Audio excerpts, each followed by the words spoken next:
Okay, let's see if you're live. Hello, there we go. Jason. Hey, Jason. Cool. Let's just wait a minute or two while we wait to get the party started. And let's just double check that it's on LinkedIn. Let's go like this. Also on X. All right, I think it is. Seems to be good. All right. Yeah. Okay, guys. I can see the chat. Let me know if you have any questions. We're going to get the party started. So basically, it's a very chill chat. We're going to be chatting about pretty much everything: freelancing, business-wise, pricing, niching, clients, whatever, So feel free to get the party started. Let's see. Yeah, I'm actually also using a new software for this, and at the moment I'm in a co-working spot. But it's not to worry. This is going to be still a very cool, chilled conversation. Yeah, let's see. Matthew, hello, good to see you. Yeah, this is actually a very interesting software that I'm using. It's called Ecamm Live, thanks to Brad Hussey for it. So actually, what I'm going to do is I'm actually going to post. I just made some random discussion points. Um, I'm just going to post it here in the chat, and you guys can let me know what you think in terms of what you want to chat about. I want to make this very flexible and driven by you guys. Oh, there he is, Nat. I must say, what an interesting character, that guy. But yeah, we actually had a very nice chat with him now on a webinar. So yeah, it's good to see him. I wish.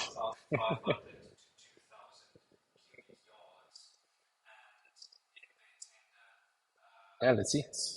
Actually, the first time I'm doing a live call, and especially like on these types of platforms. So let's hope there's no technical issues. But man, I'm looking forward to catching up, seeing you guys, and having good conversations. Um, Nat, I don't know if you have any questions, Matthew or Jason or anyone. Feel free, and then we're gonna get the party started. But maybe just for some context on a little bit about me. So I started freelancing in about 2015, actually, working a full-time job. Needed some cash with my wife, and after about a year, I was actually earning more on the side than I was in my full-time job. Went full-time since about 2017, and I've been doing it ever since. Now I've got an agency. I've been doing e-commerce, some content creation stuff. So it's led to various different things, and I can talk about a few things that has worked for me and has not worked for me, some expensive mistakes, and some any relevant tips. So yeah, feel free to ask. Okay, wait. Nat has a question. He says, can you talk about the current state of freelancing platforms? I'm not sure if you're still using them or what you are hearing. Okay, yeah. So actually, good question. It's about the freelancing platforms. Firstly, when it comes to freelancing platforms, I think it gets a lot of flack nowadays, but it's one of those things where it actually still works if it's done properly. So I'll just explain what I did, because this helped me actually initially match my full-time salary, and which I got some very good clients. So let me just explain to you. I went on Fiverr, and where most people go wrong is they would actually just say, hey, I offer web design services or marketing services. But I wanted a lead magnet. I wanted something very, very valuable to clients that I could offer them. What was the thing that I offered them? It was a conversion rate optimization report, or something like, let's say, a suggestion report, and how they can improve their website, how they can improve marketing and stuff. So I sold that for $5. And that would be my funnel. So I sort of flipped it around, right? And what they would do is they would pay $5. I would try and over deliver, create like a 5-page, 3 to 5 page document on my suggestions on what they should do. And then I would upsell them to say, okay, cool.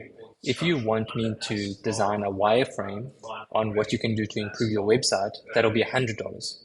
And if you would like me to actually implement the website to make it, that'll be $1,000. And this was back in like 2015, 2016, you know. So it was actually pretty good money, at least for me back then, for website. And then I would upsell them after the website to $1,000 a month marketing retainer. And that actually worked really, really well. I got my first few clients that way. And up until recently, that very first client was still with me. He actually left last year because he sold the businesses and everything. And that led to referral clients from him. That led to 8 different websites from this one client. So it's actually been amazing. So that $5 turned into multiple 5 figures just on the strategy. So I think to answer your question, does freelancing platforms still work? Yes, but I think you have to be creative about it. The other thing is, and Nat, you actually mentioned this in our webinar chat like a couple of minutes ago, is you have to start low. You have to have the mindset of you can't be charging, you know, 50, 75, 100, $200 an hour when you start. You have to be charging like $10 or $15 an hour, generally speaking, to start. But now,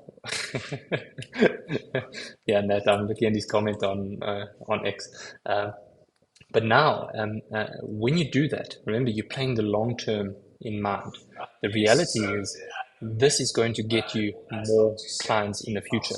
If you speak to anyone earning 6 figures from freelancing platform, one thing you'll notice from them is they'll say, start low, get testimonials, and then once you prove yourself, then you're going to compound it and increase your rates and everything. So my advice is to increase your rates every 3 to 5 clients, whether it's on freelancing platforms or whether it's your own, platforms, getting clients and everything. But that strategy really works. It's just long term. I think the problem with today's society when it comes to freelancing and making an agency or anything is people want it like that. And you're not going to be earning a very good salary within 3 months. I'm sorry. Unless you've got very good experience in the industry or something, but it's just not going to work. So yeah, I hope that just explains on freelancing platforms. And then maybe just in terms of wrapping it up just briefly. So Fiverr, Upwork, and Contra, very good platforms that I would recommend. Now, I think as Jason asked, client outreach, I've been starting to dabble in bulk automated outreach. It's difficult to personalize every email because I'm scraping random email addresses or business profiles. Advice. Okay. So when it comes to client outreach, there are a few different things, especially when you do email outreach. You have to do it from let me just start off technically, because, and then we're going to work on some strategy. On a technical note, you need to warm up your email. A lot of people don't do this. You have to get a domain that's different to your own, and then you have to warm it up, let's say using Lemwarm or some other tool, and then this will at least not flag your main account if there are issues, right? So once you've got that set up, which can take about 2 weeks, then you start getting your clients. Now the main thing is how do you get your leads, okay? So now I would not recommend going on these bulk automated messages where you can just download random, messages out of nowhere from, these free platforms, especially where you can get like 1,000 leads or 5,000 leads, because if you can access it, everyone else can access, and that's not a good quality, right? So I would recommend actually Lemlist is actually really good, or Instantly. They've got a very good verified database which you can get from there. That's one to start with. Now you mentioned the Google business profiles, so they are actually so if you just type in like Google business profile scraper or something on Google, you'll find some like G scraper or something, and like you'll get some actually very good tools that you can use. But here's where it comes interesting, and actually Nat actually also touched on this when it came to outreach. Where most people go wrong is that spray and pray approach, where they would just send like 1,000 emails, make it very generic, and be like, "Hey, I can help you," type thing. We all get this stuff. I mean, I get it all the time, and I just send it to spam and I delete it immediately. But where the real value comes in is where you actually personalize it. So what I would do personally, and what I've done, is it actually works really well. So I would look on Google Maps, and try and find very good leads. I would manually do it, So this is how I did it. I did it manually, where you would just type in, let's say like landscapers in Dallas or landscapers in Florida, but you would use like the different cities, right? Not the states, like San Antonio or Miami or something like that. Then what you would do is you would go through their website, create a Loom video with your suggestions on what you recommend that they can do to improve their business, right? And just make it 1 to 2 minutes long with a call to action that they should contact you if they would be interested in working together, you know? So you really want to add a lot of value to that. You don't want to be in a position where you would just send out an email, hey, your website sucks. Would you be interested in chatting? You have to be like so there's two approaches. They've got an existing website where you are making suggestions to them, or they don't have a website. And there are two different approaches here. The first one is they've got a website and you want to pitch them. And then you would pitch them on like how they can improve it, maybe on a technical point of view, on SEO, on design, on anything where you can see improvements, right? So that's that. The other one is, I would say where you're going to get a lot better response is when they don't have a website. So let's say you go on Google Maps and you type in, for example, plumber in the city, and you notice that they don't have websites, but they've got a Google business profile. And you can, by the way, scrape a lot of these in different cities, and you can get a massive lead database. Then what you would do is you would say something along the lines of like, hey, John, I noticed that you don't have a website, but you've got a Google My Business profile. And you would say something like, is there any reason for this? And then what you would do is if you really want a even better response is you would then design the website for them, make it a one page, and then all you would do is you would, for every single lead that you'll reach out to, you will change the name, like a placeholder, to their business name. So it'll be like, I made this website for you. Would you be interested in having it in exchange for a free testimonial? I did that when I reached out to, let's just say it was like massage therapists in Australia. I made a list of a website. I got it done in a whole legit, domain. I sent it to them via email. I said, would you like to have this website completely for free, no strings attached? All I ask for is a testimonial in exchange. I got 3 very quickly, and I used that after getting the testimonials because it was a really good website to land my paying clients. Because now in your outreach, you're not saying like, hey, I can make a website for you. You're actually saying, hey, this is what I did for other clients. Here is how I can help you. Would you be interested? So now you're selling the results. You're not selling a website. So that really works the best when it comes to outreach. So it's a big topic. I'm pretty much all over the place in terms of answering it. But yeah, I mean, we can definitely chat about more of the details if you have any follow-up questions. So Matt asks, how do you get clients today? What's your main marketing channel? So, and I don't want to make it seem a bit weird, but I'm not, how can I say, I'm turning away clients, and I've actually reduced a lot of my clients list compared to last year and this year, intentionally, because I'm trying to focus on a few other things. But what really helped and worked for me was at the beginning stages, it's very different to now. The beginning stages was very much being a proactive freelancer, meaning I would go out and pitch them on social media, on LinkedIn direct messages, on Twitter direct messages, on Google ads, on Facebook ads, on LinkedIn ads. I literally tried everything, emails, everything, radio ads, a newspaper, whatever. Now, what happened over the years was I would get a lot of leads from SEO. So from like targeted landing pages. So I'm focused on 2 niches. Let's say like dentists, and then let's say like massage therapists or something. So I'll use that, and then I'll do like general other work as like an agency. So sort of 3. But what I would do for the niches is, let's say you do like dentist marketing or like dentist SEO or something. You create content for that, and eventually they will get leads. And that has worked really, really well for the business to get a lot of leads for free. But how it comes now is, especially for the last 2 or 3 years, is purely from referrals. Clients referring other clients, eventually other people finding me on social media or something. So very much the branding and the referrals. Even literally, it was last week. I got like literally 2 leads in 1 week from this other main agency that I got. And I just told them, I'm sorry, I'm not taking on any new clients this year. Don't know where they came from, but I know it wasn't from like referral stuff.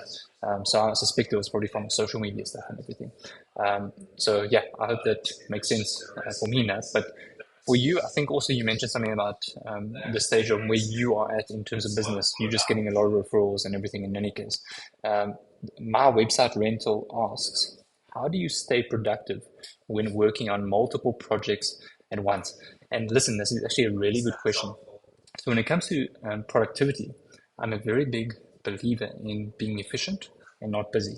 I think that a lot of us and a lot of people are busy. And I'm saying this as someone who's burnt out, you know. So I've experienced both ends of the stick. I've experienced like 3 months where I wouldn't even like do any work whatsoever because I would just outsource so much. This was like at the beginning stages, I would say like 2018, especially. That was when I was like, wow, I want to experience this laptop lifestyle in a way. And that was awesome because I used to automate and outsource a lot of different things to a lot of different people. But now, in terms of managing different projects, what I tend to do is I would rank my clients by in order of importance. I know it's a bad to say, but you have to be realistic about it. If you've got a client paying 10K a month versus a client paying $500 a month, you can't be spending more hours and time on the $500 client versus the 10K a month client, right? So you have to sort of look at it in relative terms. So I would rank it based on that. And then I would say, okay, fine. Here are my resources. Here's what needs to be done. Here's what we need to do for the client every single month. And I think SOPs are actually extremely important when it comes to that. My website rental, I don't know what your name is, but the SOPs are crucial. Why? Because it shows what needs to be done, when it needs to be done, and how it needs to be done, but also by who. And this actually really helps a lot because what I do is I create a loom and I would say this is exactly what needs to be done. Follow this different system. Here's how we do reporting. Here's how we do SEO. Here's how we upload articles. Here's how we make a website. But also what helps, just to add on to that a little caveat, is what I like doing is I do not like doing custom websites. At the beginning stages, I used to do a lot of e-commerce websites because that was like an industry that I came from. And while the pay was good, the problem was it was very difficult for me to outsource. So I found that I was the one doing all the work. And that is not something that I wanted to do as a business owner, you know? So I wanted to actually outsource work. So that's when I went to more like, I don't know if I should say templatized websites or more like basic websites and also in a niche. So that's when I focus on, let's say like dentists. That's when I focus on massage therapists and so on.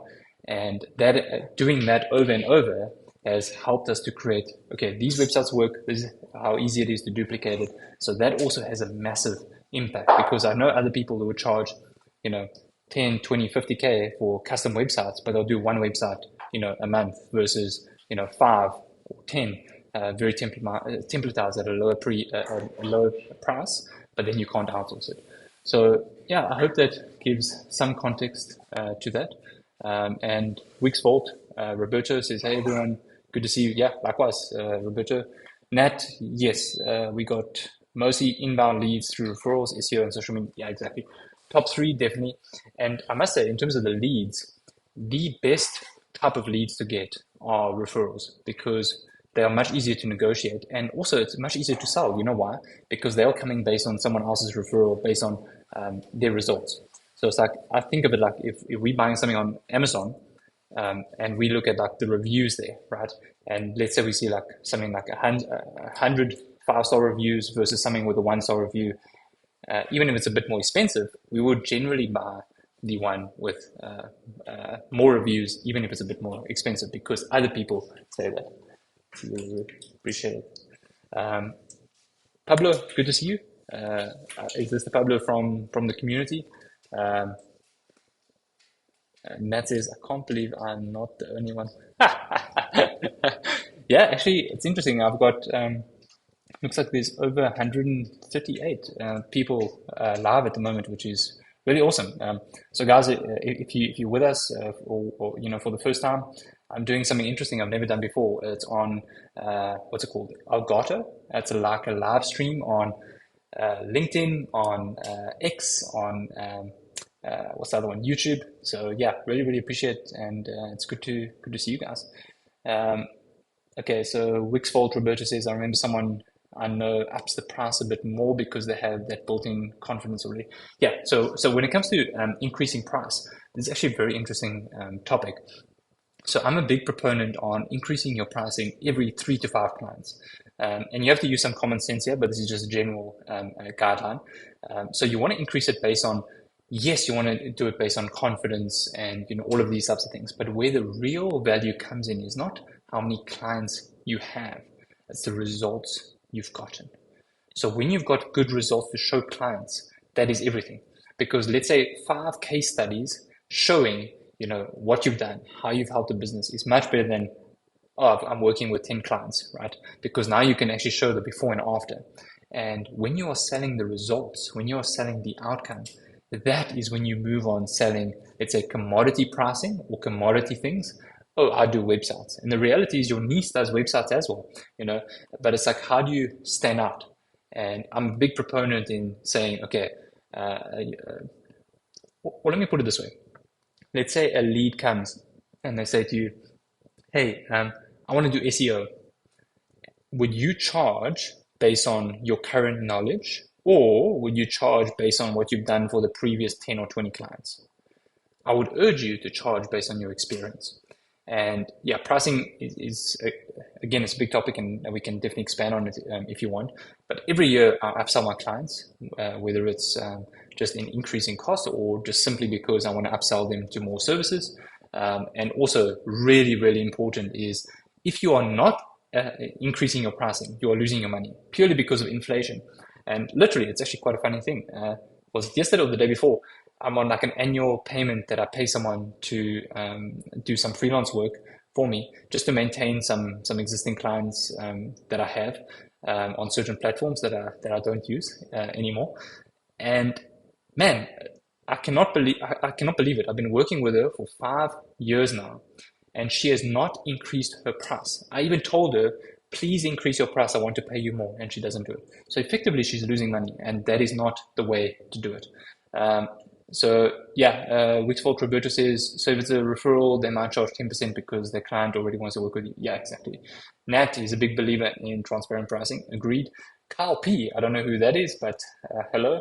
Albert Ritz says, how do I find clients for monthly marketing and not only to sell websites? If they have a website, how can I pitch them on marketing services? Really good question. Okay, we're going to address that. And Ethan gives us some stars, or what's it? Some flames. Nice to see Ethan. So Albert, really good question. Okay, so how to find clients for monthly marketing and not only to sell websites? Okay, so if you want, we can actually do like really a good chat here. So maybe you can explain to me what type of services that you want to offer. So let's start there, Albert. And if you have some more context to say like maybe the niche that you want to target, they can also provide some more context. For now, I'm just going to carry on with, I see James has a question. So he says, hey Carl, thanks for the stream. I'd love to hear your best closing techniques for handling a warm lead. Oh, very, very good. So I've got some content on leads and proposals and all of these types of things on, I think, YouTube or blogs or whatever. But man, this has been something that has been like a very work in progress thing. Let me just start off by saying some context, right? So I started freelancing in 2015. So this will make it like the 10 years that I've been doing this now. And I'm speaking now as someone who's failed a lot. And if I do speak to leads, which I don't do at the moment, I'm actually turning away leads. I would more likely close them than not close them. However, I'm saying that again as someone who lost a lot of leads. And I think the stat was something like I only closed roughly like 1 in 3 clients, leads. And one of my main things when it comes to this, so I'm going to answer your question directly, but I want to lead up to it, is it very much depends on the quality of your leads. And I'm not just saying that in terms of a fluffy way. Where I went wrong was I used to get leads from random people. I did websites for pizza shops. I did websites for florists. I did websites for lawyers, for attorneys, for accountants, whatever, like random places. And they would come to me, ask for a price and all of these types of things. But the issue, I realized they came in with an expectation on lower prices, and they came in with an expectation on when I was sort of at the beginning stages of my business, right? I was like, whoa, I need to charge a lot more. And I learned that the hard way. So what I would do immediately, almost immediately, and I posted something recently where I said, within 5 minutes, and it could be within 10 minutes, but within 5 minutes of a call with a lead, if I feel that, man, this guy or this lady is talking a bit fluff, let me get to the point here, right? I would simply ask the question, do you have a budget set aside for this project? And is it at least over X? And X is being the minimum amount that I would likely accept for the project. So first it would be like something like, hey, okay, tell me about your project, about your goals, your pain points, your business, that type of thing, right? So I would listen, ask a lot of questions, what is your most popular product, what's your goals, where are you finding some issues, that type of stuff, just like basic questions to understand their business and their needs and their issues, okay? Then I would clearly get a rough idea, okay, wow, this could be a potentially big project, and I would float a number. And that number is either based on like a gut feel or it is based on experience. And the experience, once like you're speaking with clients and you're dealing with things, it gets very easy to sort of do some rough estimates, with clients. And let me tell you something. This question has saved me so much time and so much money because when I did not do it, we used to, we had a team then back then. I think back then we had like 6 people working for us full time. And this was like in 2018, 2019. And man, let me tell you, we numerous meetings with the team, figuring out how we're going to build something. Eventually, we thought it was going to be like a project in the mid 5 figures, pretty easy. Yeah, I send the proposal, and it's a long proposal after a lot of research. The guy tells me, he's like, hey, it's way too expensive. My budget was like $2,000 or something like that, So that was a very big lesson that we learned, So it's not necessarily how you end a warm lead or how you close a warm lead. It's more like how you actually make them a warm lead into a client. And I found that just by understanding, asking questions, getting to know their budget, you can either say or see if it's basically like a waste of time, a lead, and I say that respectively, or if you can, how can I say, reduce the scope of the project. So James, I hope that sort of makes sense. I'm happy to follow up any follow-up questions. Roberto, I see. Okay, let's see. So Albert asks, like SEO and social media marketing for contractors. Okay, so just back to Albert's question, which is actually a very good question. How do I find clients for monthly marketing services, not only to sell websites? And it's like SEO and social media marketing for contractors. So yeah, this is something that I've done for clients. This is something that we still do for clients. What worked for me is I would sell, yes, the websites. If they have a website, great, and it's working fine and they're getting results, fantastic. But the reality is a website is not good enough, right? You need marketing services on top of that to make it more effective, to get your desired results, whether it's bookings or sales or calls or downloads, whatever it is, right? Now, how do you pitch it to clients, And usually I say something along the lines of like, there's 2 things. Either they don't have a website, that's an easy sell, where it's like, okay, we need to fix the hole in the boat, let's get your website. Now we need to make sure that your boat can actually get across to where you need to be. So that requires the marketing. Now, marketing is a very big topic. I'm not going to bore you with the specifics. You get SEO, which is organic, then you get Google ads or LinkedIn ads or Facebook ads or social media, whatever, and you would give a rough education or training in a way, just very, very basic. Some clients just want to the point, but mainly what you would say is, look, this is what helps for me, right? And I'm going to get straight to the point here, Albert. I love showing clients their competitors. I love it. Whether it's on SEO, whether it's on Google ads, whether it's on social media, everything. I love doing it. You know why? Because that makes it click.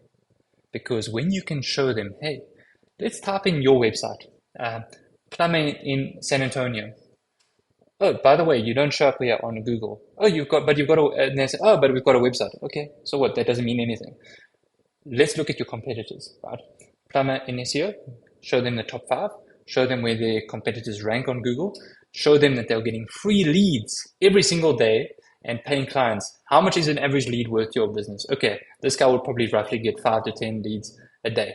Would it be justified to spend money on SEO? Yes, of course. This guy is active on social media. That builds a brand, that builds credibility, that builds conversions, trust, loyalty, and so on. Are you on social media? Okay, no, then you should be. Why? Because your competitors are also there. So it's more a thing of like, I've heard the argument of saying like, does a client really need a website? And the answer is no. They don't need a website. but they are missing out if they don't have one. Why? Because their competitors are doing it, and it depends on the stage in the business that they're in. So, for example, one of the doctors that I was working with for a very long time, um, he retired. He's not interested in more clients. He has enough. So yeah, the very short answer is using their clients, using their competitors. Albert, again, I'm happy to answer any follow-up questions. Shalini Jaswal says, "Hey Carl, I'm starting my career after a long break as a freelance web developer with primary focus on WordPress and Shopify, but freelance platforms seem to be highly saturated now. Any suggestions?" Okay, so very good question. And Nat actually asked sort of a similar question about freelancing platforms. The one thing I want to recommend to you is my answer now is not going to be sufficient. Okay. I'll recommend, so go to freelancefam.com/cohort. It's a free cohort that I have in a course format. It's on demand, completely for free. And I think over 3,000 people have already gotten it. It's helped a lot of people. Some people are already on close to 10K, or some people are even over 10K a month after going through it. Again, it's completely free. And it's really short. My teaching style is not fluffy. I'm not interested in like the 10-hour courses and stuff like that. I think it's like less than 1 hour or something in total.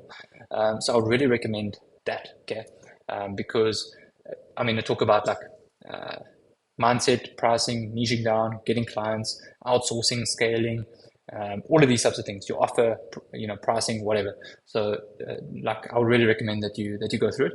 And then you mentioned, okay, primary focus on WordPress and Shopify. That's perfectly fine. Whatever platform that you want to use. I'm a big proponent on Wix Studio, and I share why in a lot of my content. But you can use whatever you want to use. The one thing I would recommend though is so Fiverr and Upwork are really good. It's very saturated, as you say. The one that is not saturated now and is growing extremely fast, it is called Contra, Contra. And Contra has a big partnership with actually Wix Studio. And some guys are charging like 200 or 250 an hour because they're just milking it right now. So if one had that knowledge, fantastic. It's really a good place to be. If I was listing my services on freelancing platforms right now, I would really, really list on that platform, especially if you've got some certifications in the area. You can really milk it. But yeah, and also another one in freelancefam.com. That's my community, completely for free. People post like hiring jobs there. I've worked with a few people. I still continue to work with a few people from our community. Many agency owners hire people in my community. There's many success stories. So I really also recommend that you get active there, share what you know, and that can also help. Okay, so Nat has a finger problem. Yeah, I must say, Nat is someone we've been trolling each other for years online, and he's a very special type of man. Okay, Wixvault, Roberto, I would add that the website is a step one. You built them the place. Now you want to guide them to the customers. Yeah, 100% agreed. Carl P, man, I'm very confused who this comment is, but he says, I've been building websites since high school, and I would like to know what ways or tips I would be able to make profit from building websites. Where would I be able to find businesses that don't have a website? Okay, yeah. Look, again, I don't want to like flag it too much, but freelancefam.com/cohort, that's my free course, completely for free. That'll walk you through, especially in the beginning stages, because I think that these types of questions are great, but the problem is I can share some stuff now and it's a bit overwhelming in a typical call, that's going to last 20 minutes or half an hour or whatever, whereas that is a bit more structured and you can learn that and ask follow-up questions, and I'm happy to answer, any follow-up questions. So look, hopefully this call will be helpful in terms of a general context, but in terms of the service, I like offering websites and marketing services. And why? It's because I find that websites are great and people can make a very good income and business on it, but I see it almost like it's a value income. So once you sell a website, doesn't matter what the price is, you sort of have to like make sure that you've got a very good pipeline for the next websites, right? And I like sort of recurring income, like, hey, we've worked with 5 clients, 10 clients, 50 clients, whatever. They pay us on average X a month. It's very easy to outsource this and this and this. And that really helps because now they've, let's say fixed the problem or got a foundation, but now they need to build on that foundation to get clients. EL says higher prices often alleviate headaches. I fully agree. James Corton, thanks, Kyle. I really appreciate the advice. So definitely check out your cool. Sounds good. If I would, yeah, show them a competitor. Exactly, agreed. Copy. Have you heard of front end simplified? Not sure what that is. Maybe you can elaborate on that.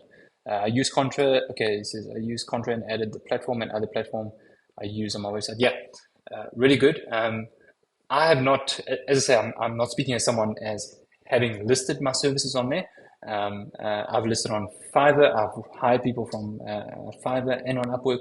But Contra, from what I've seen in the past like 4 to 6 months, has really surprised me. I think it's a growing platform that you really want to consider in terms of freelancing platforms. The other thing I do want to add while we're on the topic is some people think that when you list on freelancing platforms that you can be reactive, meaning clients will or should come to you. And while that may be true, the reality is it doesn't really work out that way.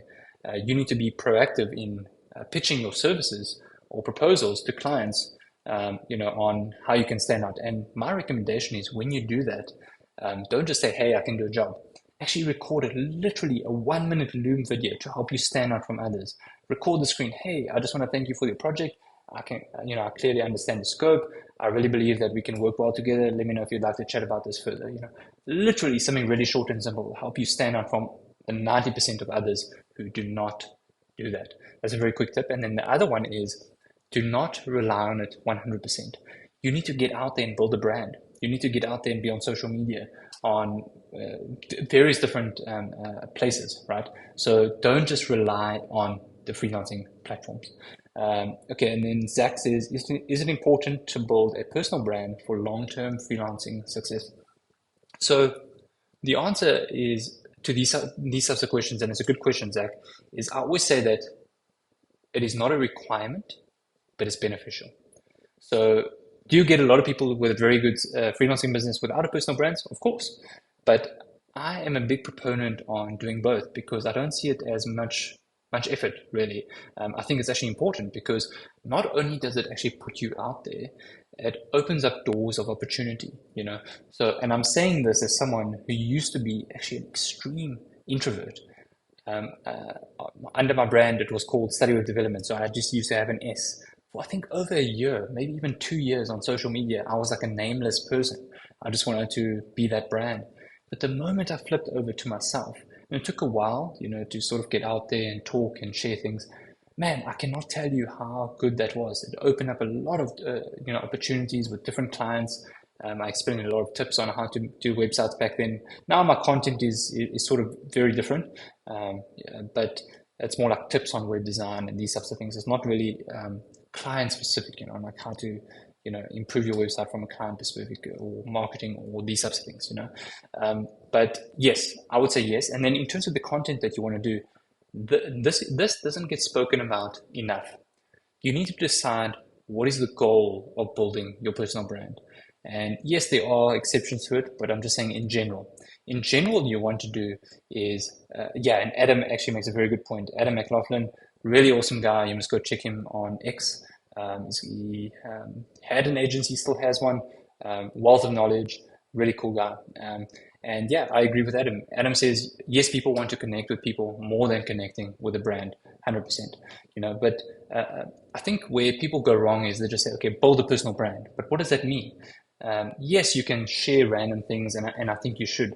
But in general, you should think about what is the point of me building a personal brand? Is it just to create memes? Is it just to talk random stuff?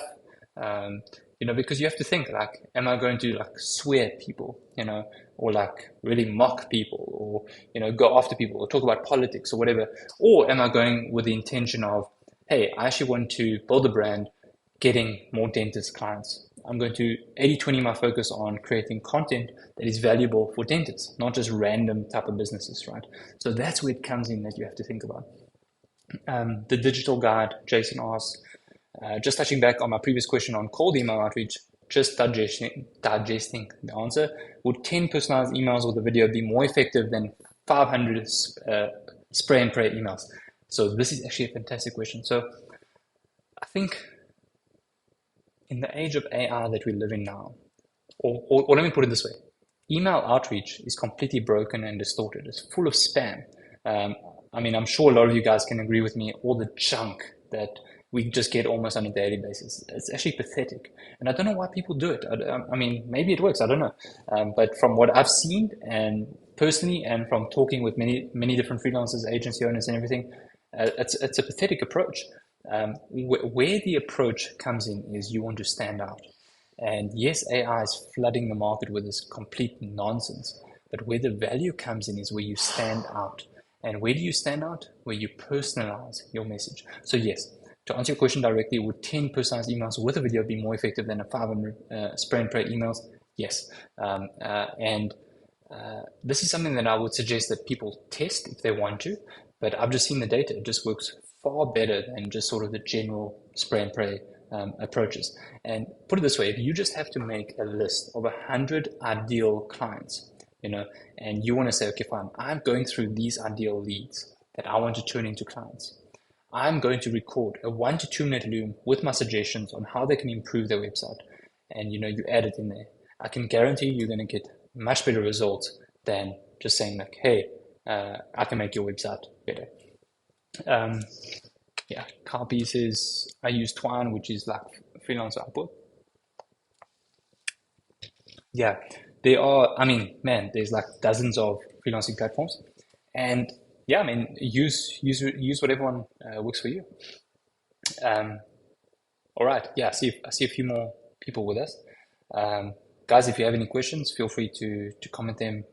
Yeah, and more than happy to help. Wixfold Roberto says, I find that cold emails are awful because it's just like, hey, our people make amazing websites that guarantee sales. Dear me. um, yeah, look, I don't know where they get this stuff from, but it's, I mean, if you ask me, it's quite pathetic. It's really bad. I'm not a fan of it. I think it's spam. I'm not a fan of spam. And I think that if you have to go out there and pitch clients with valuable offers, they are more likely to reply. I mean, when I started for quite a while, I used to do this, and I really got a lot of good results. And the reason why is because I didn't say like, hey, I can make cheap websites, or hey, would you be interested in a website or something? I actually personalize it extremely to that person, and I remember, I think it was in 2018 or 2019, in one niche I focused on was content creators. And what I would do is I would go through the landing pages on where they're selling a course or something like that. And by the way, I designed my suggestions on a wireframe on PowerPoint. I didn't even know Figma was back then, or any other cool platforms like Photoshop or something. PowerPoint, and it was really average. But the cool thing is, I would say like, hey, I would recommend that you do this design layout. Let me know what you think. Because I think it will help, increase your sales. Literally, I'll just pitch people on Twitter or Instagram or something back then, but I think it was Twitter. And man, I got a lot of very good responses. And one of them, which I think is a bit more relatable, was this guy was like, hey, we actually implemented that after 3 months. We saw an increase in sales. Can I send you $500 as a thank you? And I said, actually, no. But I did say, if you do want some help with some marketing services, I can help you. And anyway, that turned into a 2.5K a month retainer for over 6 months. So it was well worth the effort. And this was like 5-6 years ago. So yeah, really, really good. And again, it's not this random stuff, like, hey, I can help you. So Roberto says, I'd be more receptive to an email saying, I saw this on your website and I think this would help you. Let me know if you need help with that. Definitely try that. Yeah, I fully agree. If the advice has actually helped me or corrected an issue on the site, I'd be more interested. Yeah, 100%. So another copy, I'm not sure. It says, do you know any Figma designer who would like to convert it to a web application? So, man, I literally just posted, what did I post? Was it on Twitter or where? On like Figma to website. And yeah, I actually can't post it here on the chat. Or can I actually? Wait, I see you on YouTube. You can actually have a look at my YouTube short on Figma to a website, and I use Wish Studio for this, and it's really good. Is it perfect in terms of like exact Figma design to it? The answer is no, but there's more nuance to that because the design could have very detailed um, uh, layers or elements, and if it's not layered properly or everything, it's going to cause some issues if it's not overlaid. But really, it can save like 90% of your time. And I just made a quick short about that. I don't know if maybe Roberta, if you can just comment on that and reply to Carl's question about that. But I think that'll help. And it's literally, I'll show you how to do it in like 1 minute, how to do it. Yeah, cool. I think I'm up to date with some questions and comments. See, as of now, there's over 180 people with us across LinkedIn, across YouTube, and X. So yeah, really appreciate it. It's the first time doing this live thing, and let's see if we'll do it again. But yeah, I do apologize for the setting. I mean, a very interesting situation at the moment, co-working space and all these other things, but it should get much better in the future. Um, okay, so James Corson says, what's your advice if a service business is fully booked for 2 months and wants to stop marketing? Would setting up a referral business between businesses be beneficial? Yeah. So this is actually an interesting one because I am of the belief and opinion that so first of all, 2 months is actually not long enough. If it's 6 months, I would say that's a good place to be. You know, the problem is this is where I've seen too many businesses go wrong. You know, where you feel you're busy, you feel you're growing, you feel you've got a waiting list, and all of a sudden something happens in the economy, or maybe it's not now, or 3 months, or 6 months, or 2 years from now, and you've got wow, I'm almost like um, uh, how can I say, like I'm gonna win, I'm a winner, that sort of approach. And then you realize like, wow, where did the leads go? I've always had leads. I've always had a pipeline. What happened? And that happens, So to answer it, I am a big believer in constant marketing. And when I say constant marketing, I'm not talking about constant Google ads or constant proactive marketing. I'm referring to other long-term approaches of marketing, like SEO, or maybe social media marketing, or maybe like branding and YouTube, that type of stuff. So I think one should always be doing that. You don't have to do like the hardcore outreach marketing. You can slow down on that. But yeah, so I hope that answers that question. Would setting up a referral business between businesses be beneficial? Yes. Okay. So it depends on the type of businesses that you have, of course, but yes. I know client drop-off is likely, and this is a good problem to have. The product is working, looking for a way to retain his clients. Yeah, exactly. And look, it's actually interesting because, um, as I mentioned, like I'm in a niche with doctors, right? So let's just say like dentists. And in a lot of outreach, I would find out, how is the client's pipeline? How are their bookings and so on. And the one guy said, because it's a very specialized, sort of service. The one guy said something like, I can't remember if it was exactly, but it was like either 6 months or 9 months waiting list. And you know what I told him? I said, your pricing is too low. If you've got a 6 month waiting list, your pricing is too low. Increase your prices, So anyway, that's just a side note. EL, thanks for your time as well. Roberto, yeah, thank you, man. Thanks for joining. Good to see you, and see you in the next one. Um, yeah, let's see if there's any more questions or anything, and then otherwise we'll just wrap up.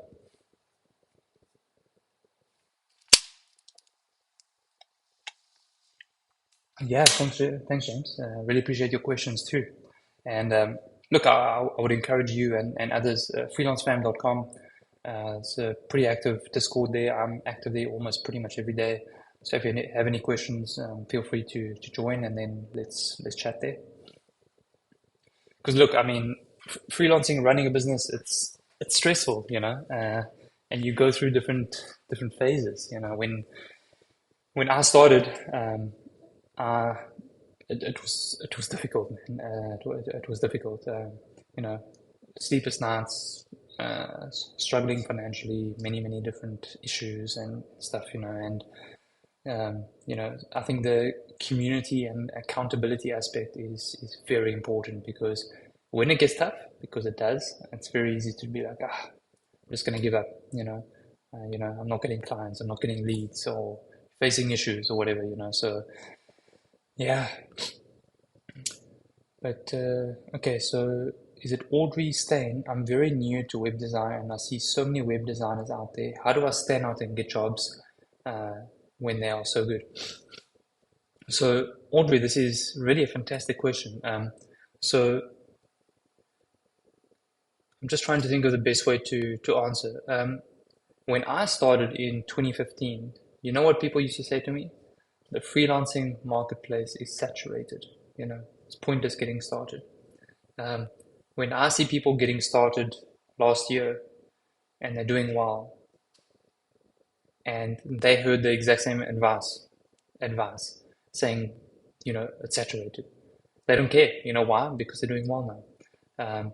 I think it's like that in almost every industry, but when it comes to freelancing, I think it's almost easy to stand out, and I say that respectfully, because a lot of people are not doing what they should do. A lot of people don't put in the work, and if they do, they just work hard and not smart. So bold statements, I know, but to get straight to it, I think that nowadays, to stand out, if you are focusing on a generalist market, can you make it work? Yes. I would say it's just a lot more difficult.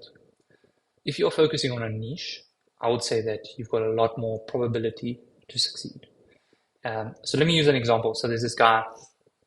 I don't want to use names, but well, there's actually many examples, but this one in particular, he's like the one I always reference. He started out and he shared, "Hey guys, got my first $100 a month client." Still got the screenshot, and then he got $500 a month, then 1,000, then 5,000, then 10,000. Now I don't want to speak out of term, but I think he's close to seven figures or more than seven figures a year now. And I've got his journey. It's amazing to see. And you know what he did? He just focused on a very good offer for a particular niche, and he just refined his sales process and also his process on making the websites, client management, and all those things. And where people don't do is they just sell, I make websites. I do websites for everyone, every size, e-commerce, pet shops, every random thing. And I did the exact same thing. I didn't want to turn away clients because I thought every single client was a very good lead, and that's money that I'm turning away. But the moment that I niched down and I already created a very good offer for a good price for that niche, and not only is the benefit of creating a very good offer, but it allows you to actually pitch them much easier, because now you can say you worked with five other dentists or five other massage therapists or whatever, and you can show them the results that you've gotten.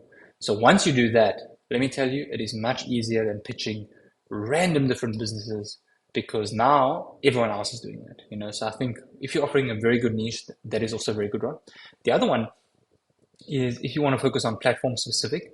I think there's very good niches that one can go into. But I mentioned Wix Studio. Wix Studio is a very good one on platforming. Very good up and coming. I would say niche. It's like growing like crazy. It's worth considering and just looking into.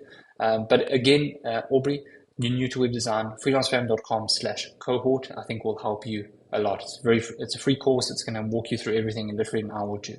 I think it's good. Doozy saying, "It's great what you're doing. I'm listening for a few months and I'm sure soon I'll be ready to start my freelancing journey." Yeah, thank you. And when you're ready, I'll be here. Just message me on, X, Twitter, LinkedIn, or Freelance Fam. I can definitely help you. Hezi on X says, "What do you recommend regarding pricing when you are starting out? For example, offering a fixed price for a project or getting an hourly rate monthly package going?" So yeah, really good question. So when it comes to pricing, there's different types, right? You've got package pricing, fixed pricing, value-based pricing, monthly pricing, all of this type of stuff. When it comes to starting, I think though, I'm a big fan of just fixed pricing, not hourly, fixed or monthly. So there's two things that you want to do. Let's say you're making a website and you're starting out completely from scratch. And I'm just using general numbers to make this really quick, Hezi, because there's more context here. Where are you from, the type of clients, what what country they live in, all of those types of things, your background, experience, niche, all of that. So I'm just making a few assumptions and generalizations. What you want to do is you want to create an offer. So let's say, for example, I'm going to start off selling, an offer where I'm making a website and I'm going to include hosting, maintenance plans, maybe some SEO and content writing or something in that, and I'm going to be charging, let's say, $200 or $300 a month for that. But I'm not going to offer it to any type of business. I'm going to offer it to, let's say, you're interested in, let's say, I'm just going to say massage therapist just for the time being, right? Because that's similar to a niche that I'm in. And then what you would do is you would get a list of 100 or 500 of those different clients, send out your pricing to them. Then another one, what you would do is, because again, you're starting out, you need to test. Doesn't matter what I say, doesn't matter what anyone says, you need to test. Because sometimes you might find like, hey, I'm actually getting more traction doing a different approach. And that's the beauty of it. There's different approaches. So you would create a monthly price, do it. Then you would send out another different approach to like 100 or 200 or 300, amount on, the next cohort. And then you will say, okay, fine, I'm making a website for $500. Or you might even do it for free, like I did, where you would make it completely for free, design the whole website, say it's for free, get the testimonials, and then you would sell that. And I used to sell that as a monthly price. That's how I did it, and it grew really well. And also the advice that I have for a lot of people. EL, yeah, thank you. Bavish, yeah, I'm the brother of Praiwal, I think. Praiwal Toma, MVP making agency, what he did, post photo. Okay, I'm not really sure what you're saying there. It's been okay. So Zach says, yeah, sorry, maybe you can just expand on that, Bavish. I'm actually not sure what you're saying. So Zach7 says, what do you do when you have niched agency based on marketing, but most of your warm leads come from the same area? Do you work with them or do you stay loyal with current clients? Oh, okay. Um, so if I'm not mistaken, I think basically what you're saying is like, let's say you've got an agency for, let's say, dentists, and you've got you're doing monthly marketing services for them, maybe like SEO or Google Ads or whatever to help them get clients. But let's say they're in the city and now another lead comes in and is almost trying to compete in exactly the same business on the exact same keywords in the exact same area. I think if I'm understanding your question correctly, do you stay loyal to them or work with them? So I'm a big proponent on being loyal to your current clients as long as they are current clients. The moment they leave, you can take on other clients. And they also need to be aware of that. Look, the reality is clients are loyal if you're getting them results. Just for some context, I've been with a client for one of them, this one in particular is 4 years now, and I haven't met him. I moved to a new city recently. Last week, I actually went to go see him in person for the first time. And first time actually like speaking with him. I actually don't even speak with him, um, uh, you know. And it's actually amazing because all he told me was, we're really happy. It works. We've got too much business. But the interesting thing is, there are other people who have approached me from the same city to do work. I cannot because I'm loyal to this client, and we've been together for many years. Even if it's just for a short amount of time, we're getting him results. We are making him dominate the industry. Yeah, so I would say stay loyal to your current clients. Yeah. All right. Let's see if there's any more questions. Didrakan, hey, what's up?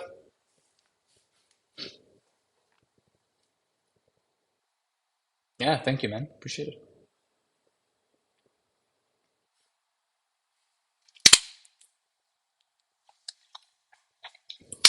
Give me 1 second.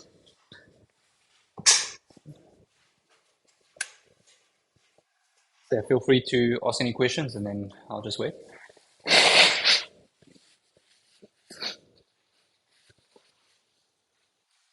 All right.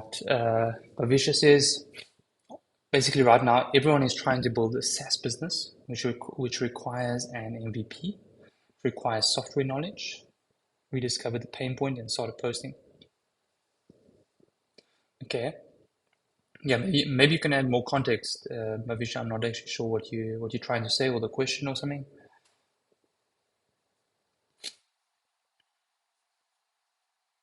Yeah. And by the way, I see we've got about 200 people with us live. I think it's really awesome. First time doing this on YouTube, LinkedIn, and X through this platform. Seems like it's working fine, I guess. Um, and hopefully we can do some more in the future. Um, okay. Yeah, Zach, no worries. Sounds good. So Dedra Khan says, what's your go-to strategy for doing outreach? I plan to do a speed optimization service. Speed optimization. Okay, wait. Maybe you can expand on that. What exactly is a speed optimization service? Can you explain on that? Then maybe as you, yeah, if you can explain it more, then I would make a suggestion on what I suggest that you should do. Uh, Ross, it's good to see you, man.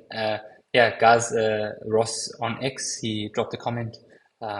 Really awesome. First of all, amazing guy. Wealth of knowledge as well. We've done some webinars together. He has, I believe it's on every Saturday. He hosts like an X space or something.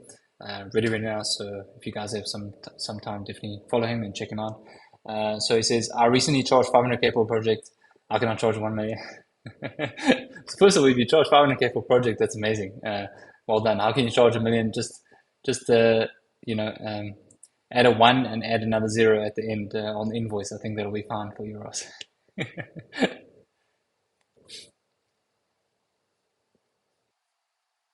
Okay, so Didrakhan says, so I asked him about what is his speed optimization service. He says it's loading speed optimization for websites. Some websites are slow and I want to help them with reducing. Oh, okay, so this is actually quite interesting. It's an interesting service. Um, so this is not something that I've offered directly. This is just like sort of a byproduct on some of the services that I would happen to offer for clients when it comes to improving their website, which obviously on a technical point of view, loading speed is actually very good. I think it's GT Metrics has been a good one, or Google's Page Insights that often gives like a lot of good insights on what to improve, maybe some JavaScript or code minifying or some like structural issues and layouts and all this type of stuff. So that's pretty cool. And yeah, I think that's an interesting service. What I would suggest, Tedrikan, is you are going to have, let's say, a hard time in trying to convince clients that a faster website is important. What I would recommend is you need to get some very good case studies. And one case study I love reading about is about Amazon. First of all, just as a side note, guys, I got interested in this topic by reading the $400 or $300 million, wait, $300 million button. Tongue twister. If you just Google that, it's a fascinating case study on Amazon on just changing some words and how it resulted in $300 million in extra revenue. But there's another case study which I think will be very good for your case and also for others offering enough technical optimization is Amazon when they did a case study on it was either a second or split second on improving their website speed, how it resulted in a net revenue gain. So once you can show case studies on that to clients so that they can be aware of like, wow, I need to be able to see what is the point of creating, a website that loads 1 second faster or 2 seconds faster, because they can just be like, what's the point? So I think you have to get through that process. That is if you're doing outreach.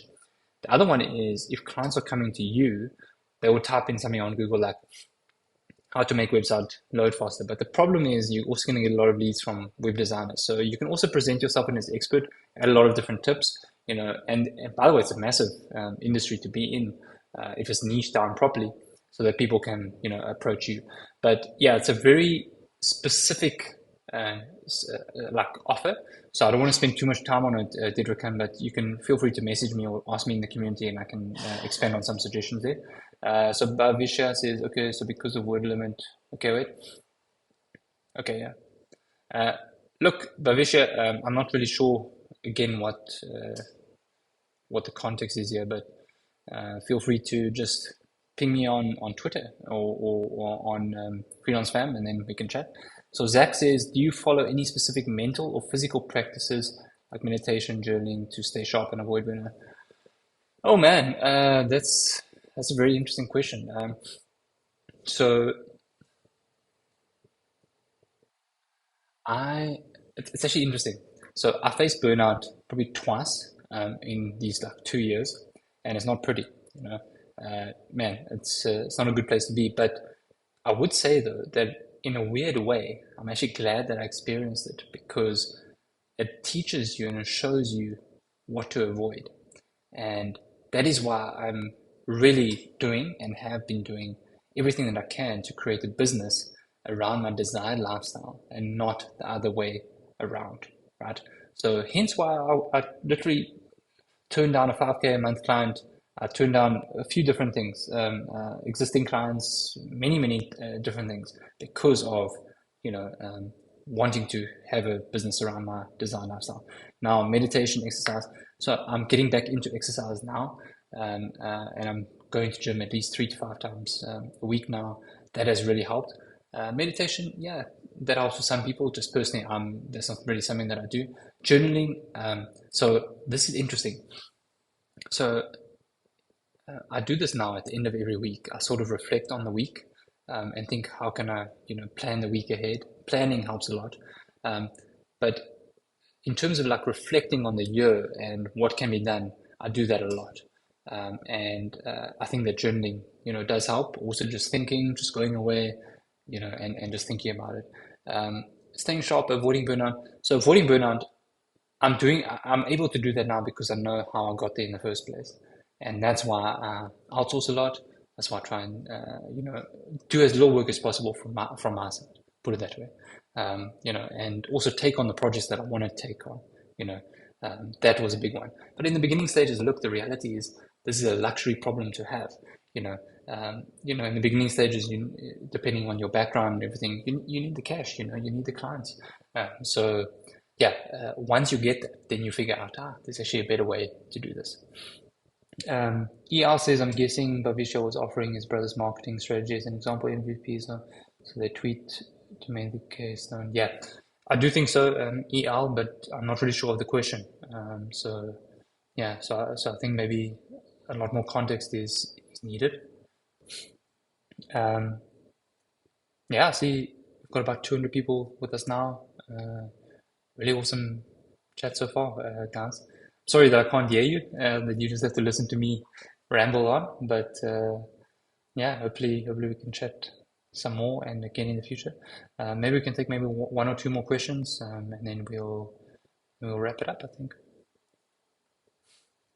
So yeah, if you guys have any questions on freelancing, business stuff, clients, pricing, niching, outsourcing, you know, I can definitely try and help or share what has worked or what has not worked from our side. ER, yeah, cool, thanks. Yeah, or are we done? Is everyone done? I'll wait a few more seconds.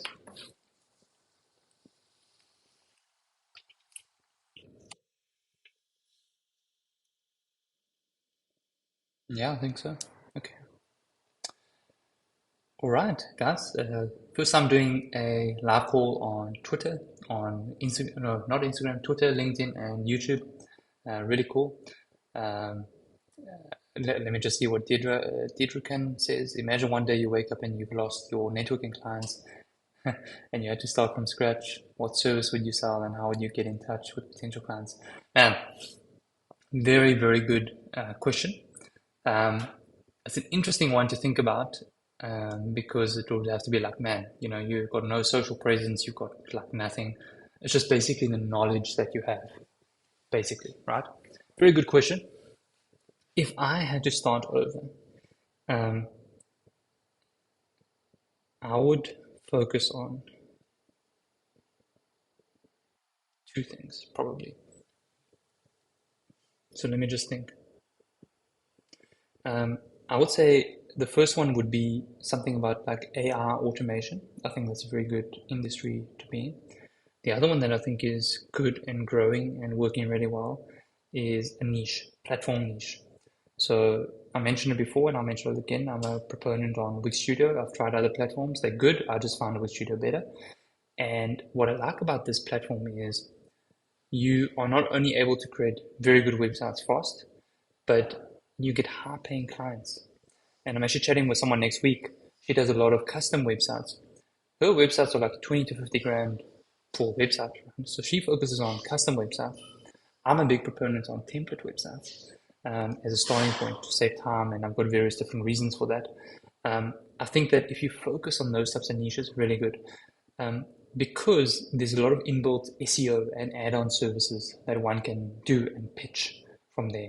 So even better if you're focusing on platform and a niche. So let's say, for example, I would need more research and really need to think about it, but I would focus on, like, let's say, Wix Studio for SaaS businesses or Wix Studio for e-commerce businesses. Um, and if I really wanted to make this big, I would focus on the e-commerce side. The e-commerce side is massive. You can make very, very good money on it. And the Wix Studio side, I think, is very good. It can handle all the CMSs, all the upselling, all the stuff that you need in like an e-commerce business, and it's an easy sell. And then again, on the marketing side, it's actually really, really good to pitch them, from upsells.